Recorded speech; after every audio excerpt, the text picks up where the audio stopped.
Hello and welcome to a new episode of our show 31 Minutes. This is Shirihan Al-Azzazi from AUCTV.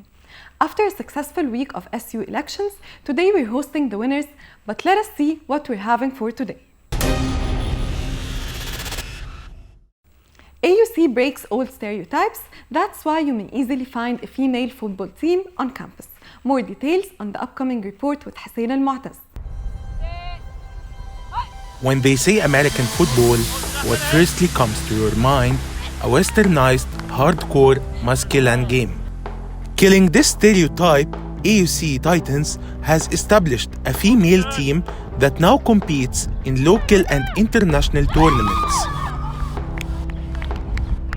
الستيريوتايبس دي are being يعني broken down خلاص يعني ما بقاش زي زمان يعني طبعا الجنريشنز بتتغير وبتختلف والافكار تفكير يعني is currently changing فيعني ما بقاش فيه resistance زي الاول. In order to change the mindset of that game, the girls wear flags to be touched instead of having a direct contact between them. علشان الولاد بيلعبوا كونتاكت اللي هو بتاكل، البنات بيلعبوا فلاج اللي هو بدل ما هم يتاكلوا بعض بيبقى لابسين فلاج وبيشدوا فلاج زي ما انت شايف في التمرين. The team starts scouting before each season to give the opportunity to all girls to learn the new sport. And in order to prepare the girls for the season, they receive a series of trainings on American football offense and defense techniques. Moreover, they get involved in mock matches under the supervision of international game experts. What is also noticeable that the team changes the lifestyle of the girls by offering them facilities that help them maintaining a healthy lifestyle. اللي هو taking أول خطوات اللي احنا نبتدي نعمل environment كويس للأثليت يكبر فيه، فنبتدي بقى نظبط بقى performance training مع a CrossFit organization or get a nutritionist or get a physiotherapist. What is new that for the first year the team has become a student-run organization under the supervision of the student life area instead of being a sports team that was managed before by the sports administration. فعشان يجي لنا some sort of funding they opened a new category اسمها sports club ومنها بقى فتح فريسبي ورugby وامريكان فوتبول فاحنا يبقى عندنا اللي احنا نقدر نيوز الفاسيلتيز بتاع الجامعه ويبقى في some sort of funding من الجامعه to an extent يعني. Being a student activity is a great opportunity for the team to raise more funds for the preparation and training facilities, and they may recruit more students to assist in the team's logistical aspects. However, the main challenge after being a student activity is that the team gets less exposure. لا يعني كانت الاتhletics department بتrecognize us as a team وكانوا بيحطوا لنا يعني posts وكده، بس دلوقتي يعني it's not recognized as a team anymore. دلوقتي الماركتينج is on يعني من ناحيتنا احنا بس، احنا اللي مسؤولين عن الموضوع يعني if you want to reach out أو أي حاجة احنا اللي مسؤولين عن marketing. As step number 1, in the road of glory and victory, the team captains has raised the team spirit to the maximum in order to break all records. From AUCTV, Hussein Al-Mu'taz.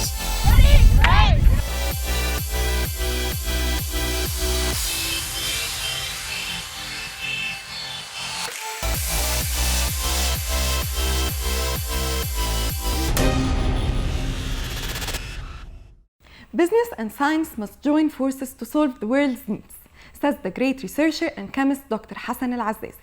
More about him in the upcoming report. The open chain will be much more stable than the oxygen and sulfur. هتفكر حاجة فيها oxygen كتير sulfur.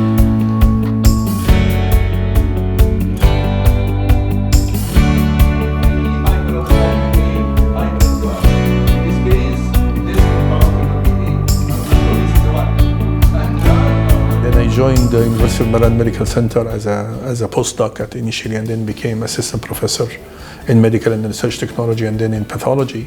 And then I came back here to UC in 2003. So I've done a lot in terms of research. I've done a lot in terms of teaching, which is something I find very rewarding. I really like the teaching process because I can transfer my knowledge and my vision and my mindset, if you will, the way I think, the way I approach problems, and so on to my students, which I find very, very rewarding.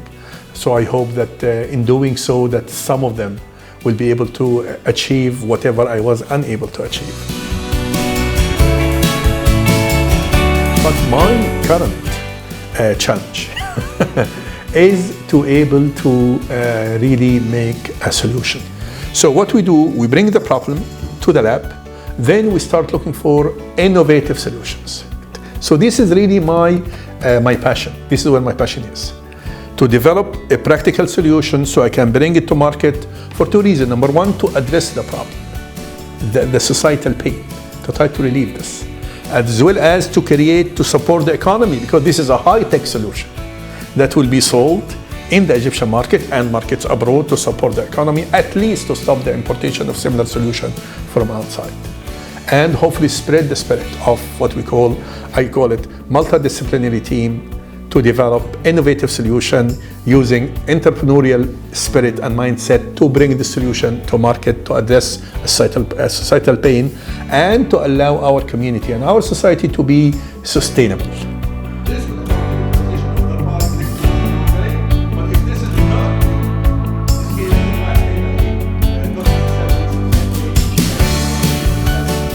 AUC students, I think they are privileged to be at AUC for two reasons. Number one, I think the environment in AUC, and I tell you the truth, when I finished joining AUC, I was coming from the US. I was teaching in two different universities in the US before coming to AUC, and I was under the impression, I'm coming here to AUC students, probably these kids, they don't work as hard. And I was surprised to see that from day one, I found how hard they work.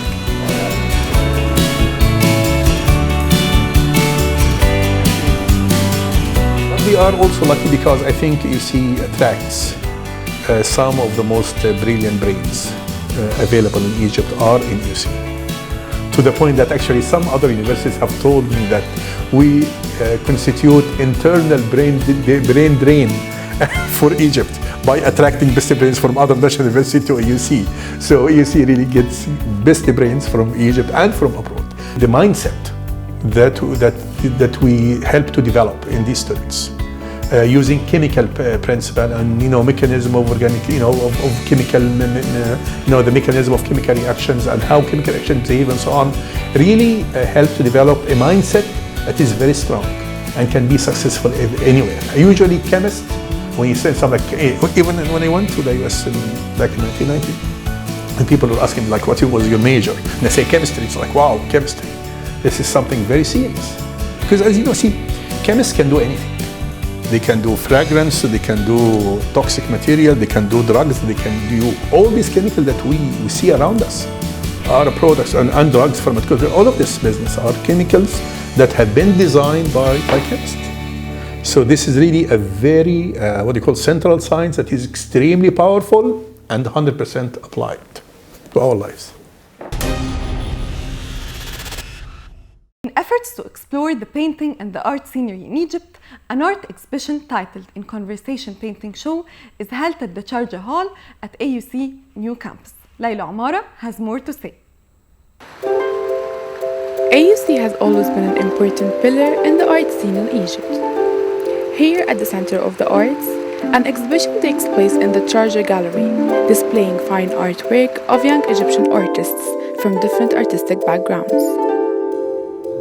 This exhibition is the second edition in the Master Research in Modern and Contemporary Egyptian Art.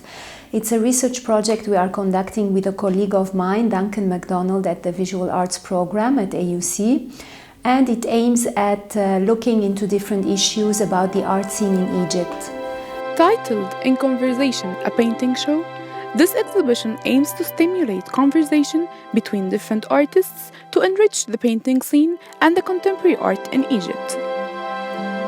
Which is very impressive because the collection that is being shown here is very unique in terms of theme, in terms of treatment, the way the images are being, like most of the paintings that I've seen so far, you've got different styles, different approaches to painting, and different approaches to concept, which is the most important thing. I like what they're trying to do because there is a problem with painting, and they're dealing with it in a variety of ways.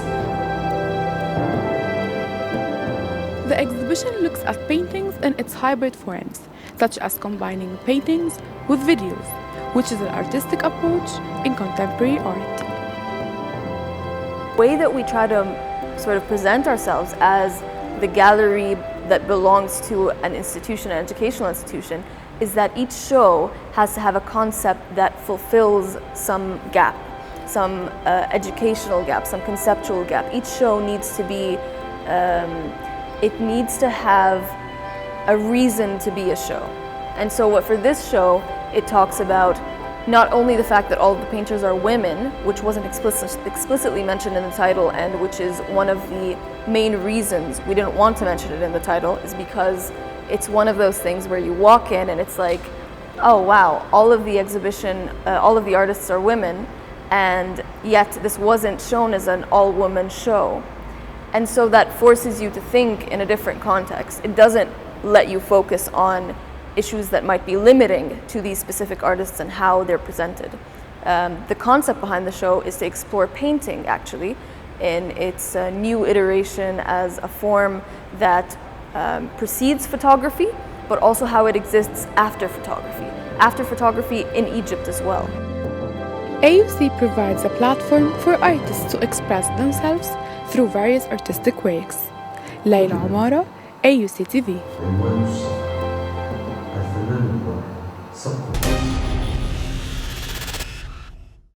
Kamal Adham Center hosted the 7th Alexandria Media Forum. More in the upcoming report with Pasant El-Gayar. The Kamal Adham Center hosted the 7th Alexandria Media Forum under the title Media Literacy. Around 250 delegates from different Arab countries participated in the 3 days forum. Minister of Education Tariq Shawqi was the keynote speaker of the forum.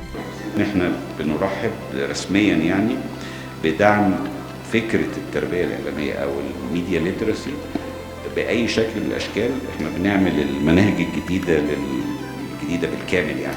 ابتدينا وعملنا بس KG وأولى ابتدائي. We are building ال 11 years اللي بعد كده وبنحاول نأكسلريت العملية دي عشان تخلص بسرعة.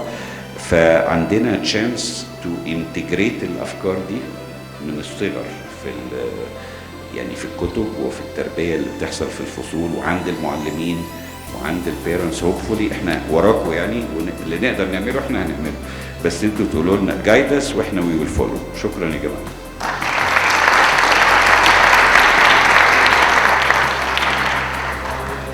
Different media people shared their experience with the audience by the end of the first day.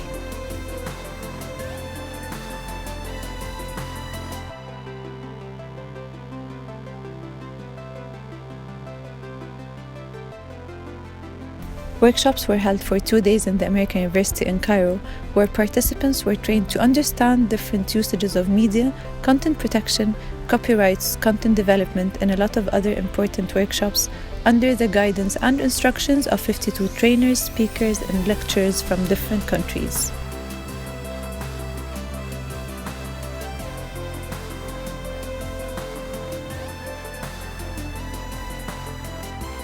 Dr. Hussein Amin, director of Kamal Adham Center, recommended 20 suggestions to enhance media literacy in Egypt. بالنسبة للهيئة الوطنية عايزين نشوف مسألة استئثارية لأن هي اللي هو مسبيرو يعني هو الداعم الأساسي لمسألة التربية الإعلامية الدراية الإعلامية في التلفزيون. بعدين بعد كده بقى بنعمل بالاشتراك مع كليات الإعلام استراتيجية إعلامية للتربية الإعلامية بتكون مكوناتها إيه؟ ده بقى يخش في العرض لأن المسألة مسألة ضخمة جدا ومسألة مستقبلية، يعني احنا مش هنشوف نتائجها غير بعد 5 سنين وبعدين بعد 10 سنين ونعمل اسسمنت بعد 5 سنين وبعدين نعمل اسسمنت تانية. مشروع قومي. This is بسنت الجيار, AUCTV.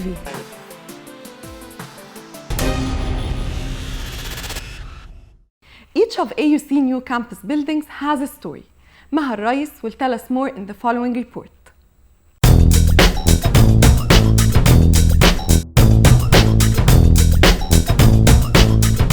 AUC New Cairo campus has been partially funded by contributions made by AUC's alumni and friends. That's why some donors have their names appear on the buildings, classrooms, courtyards, and facilities.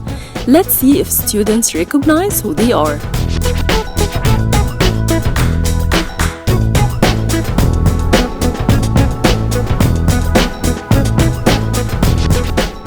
No. No. No. To be honest, no. I know the building, so I don't know the person. Latif Jamil is a famous Saudi businessman. He's most famous of his car ownerships in Saudi Arabia. I lived in Saudi Arabia, so I'm well familiar with his name. He has several franchises in cars, especially like Toyota and Lexus in Saudi Arabia. That's all I know about him. Sheikh Abdulatif Jamil was the leading entrepreneur by being the sole agent for Toyota brand in the Kingdom of Saudi Arabia. His company had grown to be one of the largest family-owned corporations in the Middle East. He established and financed the business school of the American University in Cairo. Following a family tradition, his son Yusuf Jamil funded the establishment of the Science and Technology Research Center, where, as a young man, he had graduated in economics.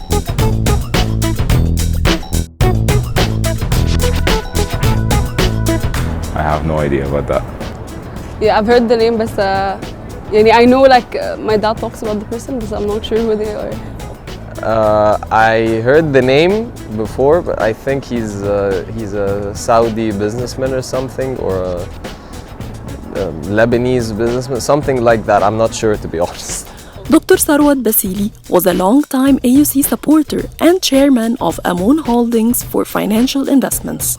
As a major contributor, Dr. Basili famously named the university's auditorium on campus Basili Auditorium, which is able to accommodate more than 1,000 people and is used for major AUC events such as commencements. Oh yeah, Hass, Prince Walid. He's part of the royal family in Saudi Arabia. He's a very well-known businessman. Prince Al-Walid ibn Talal ibn Abdul Aziz Al Saud is a Saudi businessman, investor, and a member of the Saudi royal family. He was listed on Time magazine among the 100 most influential people in the world in 2008.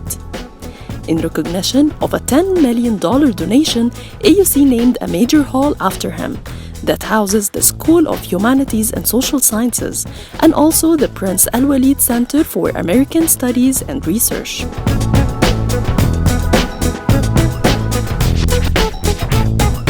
I don't know who is Mu'taz Al-Alfi. I know the hall, but I don't know who he is. Yeah, I know that guy, Americana Group,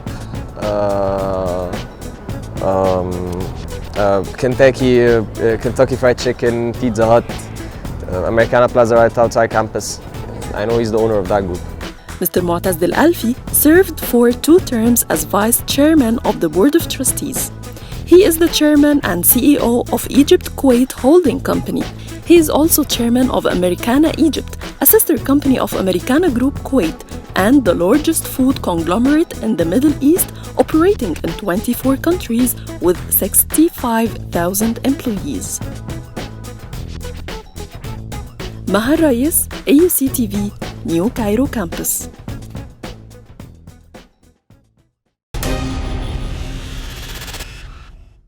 After the break, we're going to have our interview with the newly elected SU President and Vice President. Stay tuned. Welcome back to our studio. The Student Union is the highest executive body and authority of the General Assembly. According to its mission, the SU represents, serves, connects, and develops diverse student bodies through presenting and organizing different academic and social programs and events. Today we're having in our studio the newly elected SU President and Vice President, Mohammed Al-Fiqi, a construction engineering senior. Hello, Mohammed. Hi, sir. And Salma Ihab, a political science senior. Welcome, Salma. Thank you. So let me congratulate both of you first. Congratulations. Thank you so much. So what made you want to run for the SU presidency? What triggered you to do so? How it all started? Fiqi. Well, I think it started a very long time ago. When I decided that after I finished my 12 years of schooling that I'm going to take a gap year. And it was something that was extraordinary according to our traditions and what we do in Egypt. And I wanted to be more self-conscious and more self-aware. I picked up a couple of jobs, primarily as a teacher. And it was initially triggered over there when I saw the impact that I could do on students when it came to basically just explaining pieces of knowledge or helping them solve their assignments or quizzes.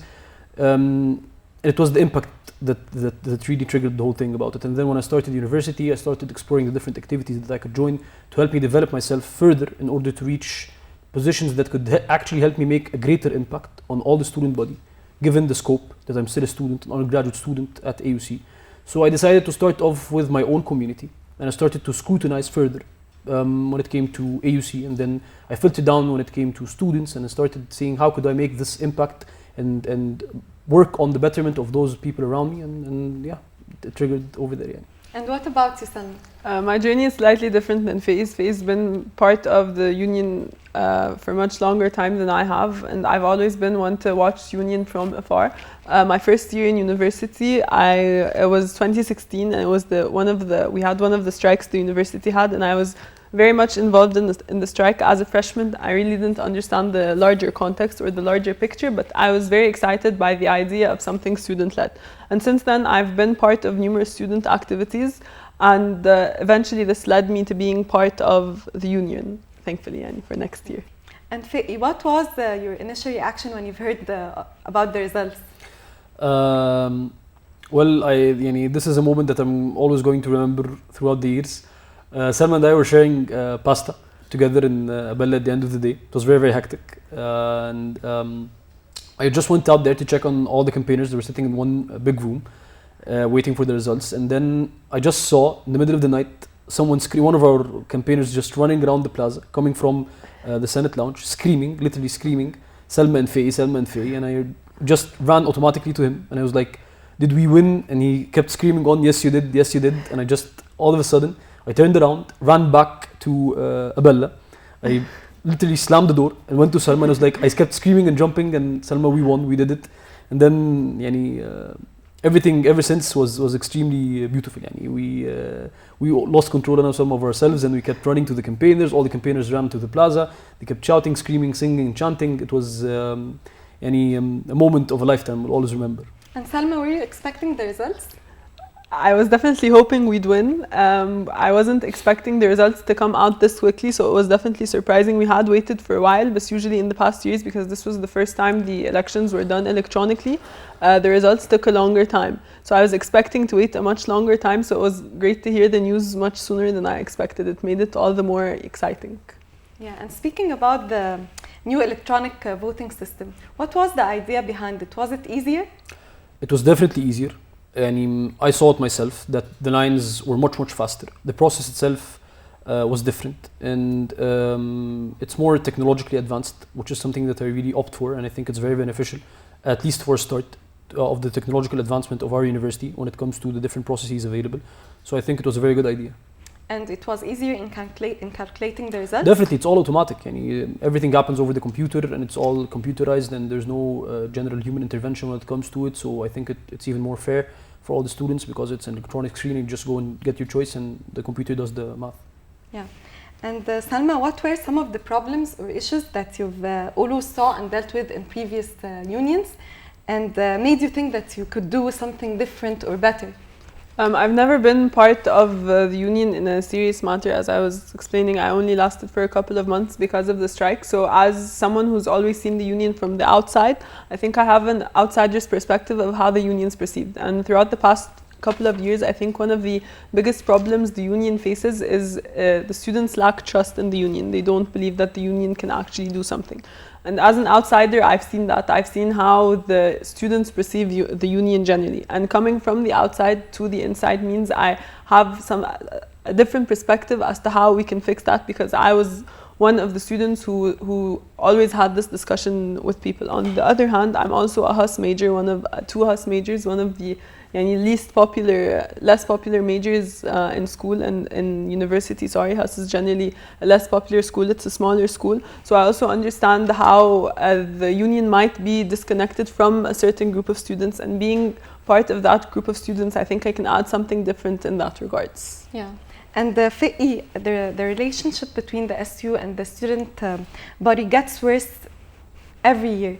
How are you going to solve such a problem? Well, generally, I think that this is a very relative problem. Some people could perceive it that it's getting worse year after year. Some students actually feel the impact that the student union does. I think that one of the key roles that we have to focus on is hard work, working smartly hard, which is, I think, a very important perception that if we could attain this upcoming year is going to be very beneficial.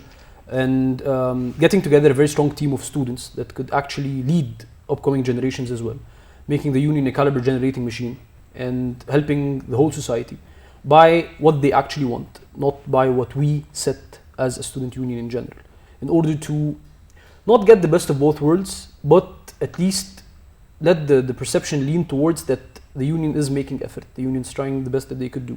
And this is something that we have to communicate very clearly with the students, because me being chair this year, we've been working very, very hard.